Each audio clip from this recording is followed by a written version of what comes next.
గత సంవత్సరం రోజుల నుంచి కూడా ఏదైతే చంద్రబాబు నాయుడు గారు ఆ నెయ్యిలో కొవ్వు పదార్థాలు కలిసినాయి, ఆవు కొవ్వు, పంది కొవ్వు లాంటివి కలిసినాయి అని అన్నారు. ఆ రోజు నుంచి కూడా హిందువుల యొక్క మనోభావాలు ఎంత తీవ్రంగా దెబ్బతిన్నాయో ఈరోజు ప్రజలందరికీ కూడా తెలుసు.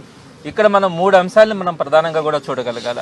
ఈరోజు చంద్రబాబు నాయుడు గారు ఇంత కుట్ర చేసి ఫ్లెక్స్లేసి తిరుమల తిరుపతి ప్రతిష్ట దెబ్బతినేలాగా ఫ్లెక్స్లేసినటువంటి ఘనత ఆయనకు మాత్రమే చెందుతుంది.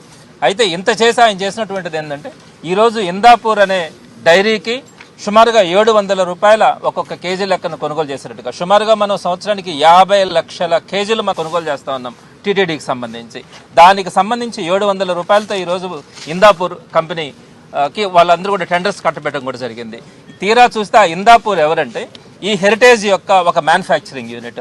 వారికి సంబంధించినటువంటి అంటే హెరిటేజ్కి సంబంధించినటువంటి ప్రోడక్ట్స్ మీదనే ఇందాపూర్ ఒక మ్యానుఫ్యాక్చరింగ్ యూనిట్గా కూడా వేసినట్టుగా నిన్న కూడా మనం చూసినాం.